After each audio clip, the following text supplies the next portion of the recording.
Dito tayo sa pahayag mo, Ustad Bashir. Ginamit mo kanina ang aklat na sinamba si Santa Maria, therefore dinyo siya. Tanong, sa Quran, wala bang footnote na may mga Muslim sumasamba kay Muhammad? Okay po. Ganito po, no?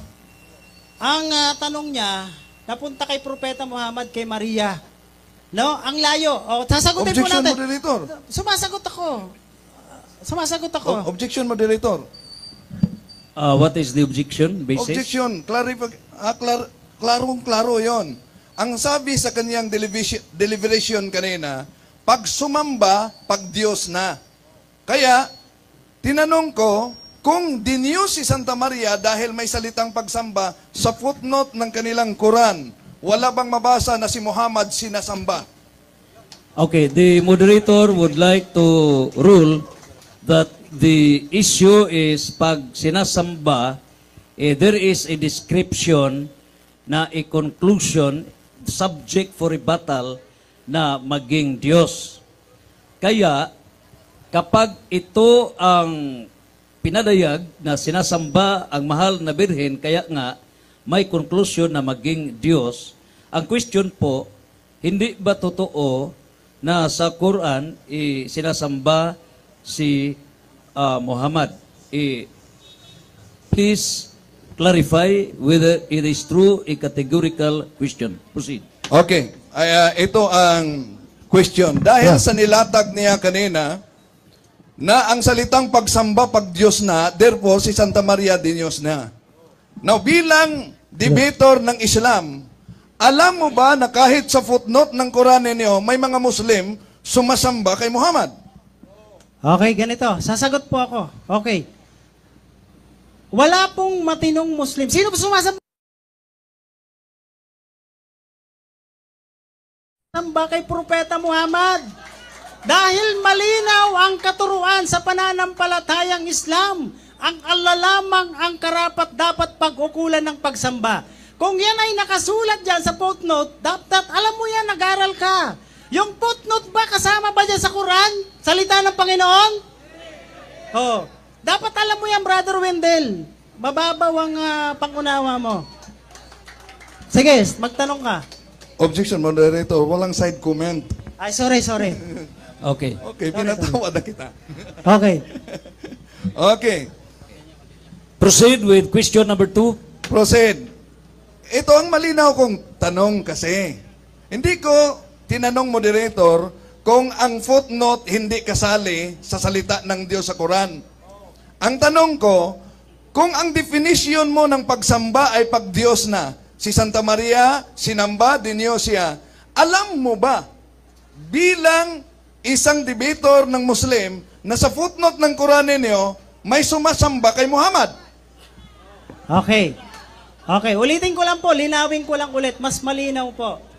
Kaya nga po, wala pong Muslim na sumasamba kay Propeta Muhammad. Bakit? Dahil wala namang nakasulat sa Quran eh.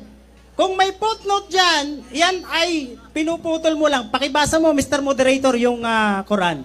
Yung footnote na sinasabi niya. Oh. Request siya, moderator. Sige, okay. Oh. The time suspended. Okay. Ito.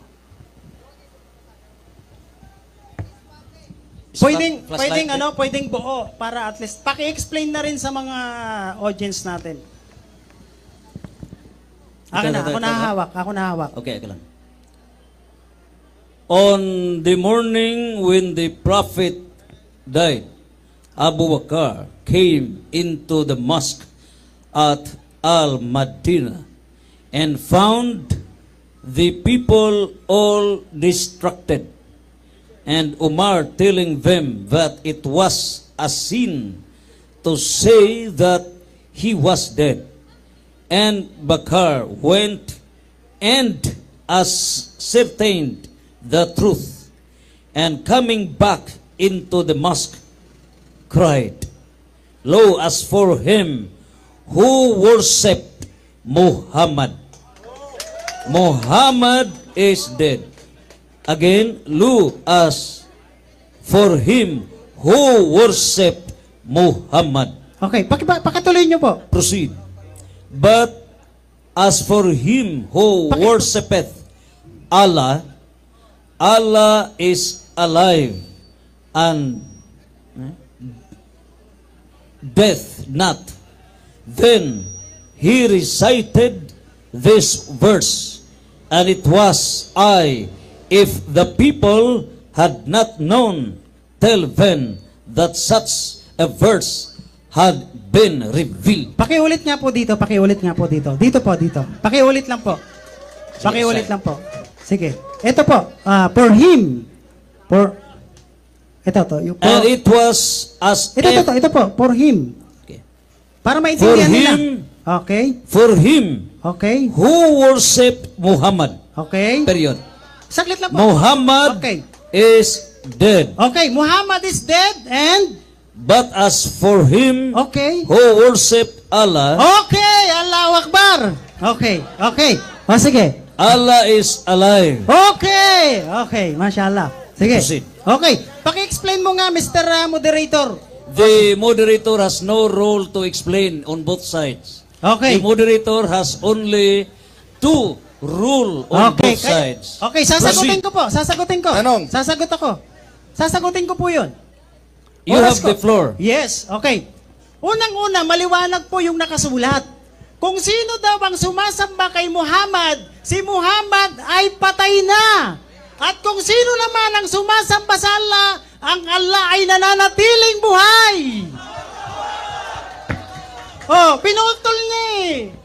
Oh, huling-huli. Okay. Huling-huli ka ngayon. Hindi ka makakalusot. Si Basir ang kausap mo. Sunod na tanong. O sige, Oo. tanong. Sunod na tanong.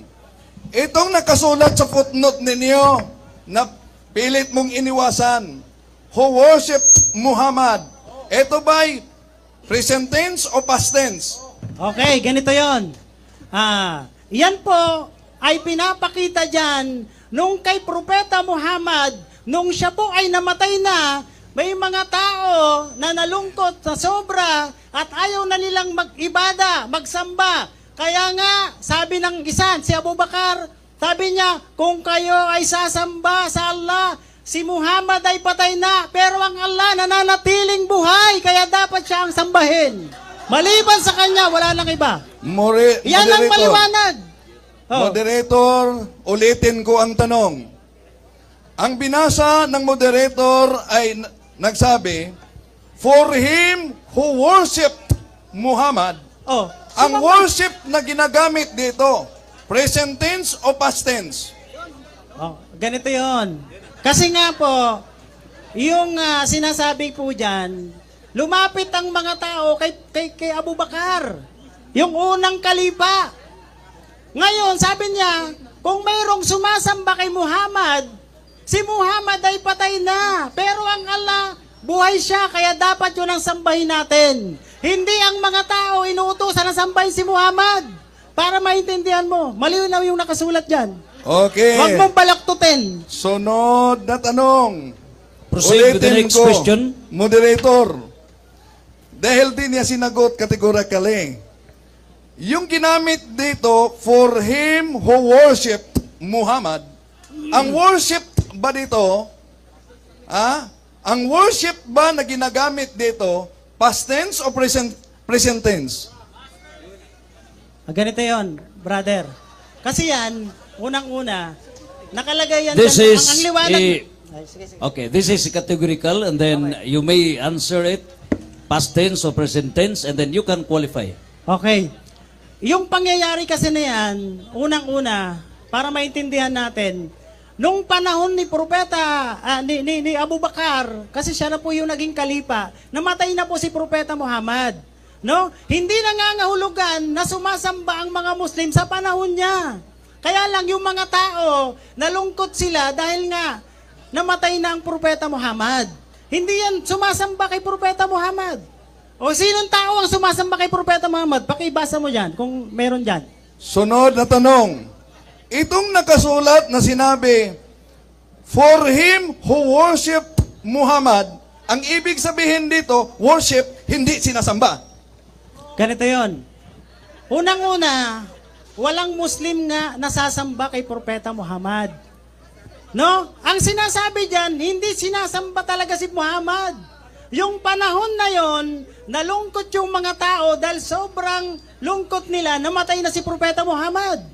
No? Kaya nga sabi dyan, kung sasamba kayo kay Muhammad, patay na siya. Pero kung sasamba kayo sa Allah, ang Allah palaging buhay at kailanman hindi siya mamamatay. Yan. Yan ang nakasulat. Maliwanag. Huwag mong putulin, Wendell. Hindi Huwag ko, mong putulin. moderator, categorical question. Ang tanong diyan, nakasulat dito, for Mr. him Moderator, who worship Okay. Objection. Okay. Paulit-ulit. The issue has already been Categorical. repeated. The answer has been repeated. And then you may reserve everything during the rebuttal. Proceed with kilometric questions. Proceed. Okay, follow-up question. Batay dito. Ibang question. Pag sinabing, he who worshipped Muhammad, sino itong tinutukoy na worshipped Muhammad? Kristiyano, Muslim? Wala ngang Muslim na sasamba kay Propeta Muhammad. Ayan ang liwanag na nga dyan eh. Sinabi na nga dyan ni Abu Bakar, kung kayo sasamba kay Muhammad, si Muhammad patay na. Pero kung kayo ay sasamba sa Allah, ang Allah nananatiling buhay. Yun ang dapat nating sambahin. Dapat ikaw din, Wendell, sambahin nyo ng Allah. Para na sa ganun, magtagumpay tayo dito sa mundo at higit sa kabilang buhay. Takbir! Allahu Akbar. O yun. Yung Bakit sinabi ni Abu Bakar na worshipped Muhammad kung walay nagsamba kay Muhammad? Ganito. Ganito po yun. Unang-una, yung sinasabi ni Abu Bakar, kasi nga po, yung kwento po niyan, yung panahon na yan, nalungkot na yung mga Muslim, ayaw na nilang mag-ibada kasi nabigla sila, namatay na si Propeta Muhammad. No? Kasi dapat maintindihan natin yung tauhid. Kapag tumigil tayo sa pagsamba, ibig sabihin doon, nasa tao lamang tayo. Pero kung patuloy tayo sumasamba, yun ay para lamang sa Allah. Kaya nga sinasabi dyan, kung kayo ay sasamba kay Muhammad, si Muhammad ay patay na. Pero kung kayo ay sasamba sa Allah, ang Allah palaging buhay, mananatili, magpakailanman. Siya ang sambahin nyo. Yan ang maliwanag. Paulit-ulit na lang yung tanong eh. Wala bang ibang bago? Okay. Sunod na tanong. Totoo ba, o alam mo ba bilang debater ng mga Muslim, na itong Allah ay sinasamba na ng mga pagano noon at may 3 anak batay mismo sa introduction ng Quran? Totoo o hindi? Okay, ganito po. Totoo po yun. Bakit? Bago kayo maging masaya, ganito po yun. Ang Propeta Muhammad ipinadala sa loob ng 23 years. Bakit?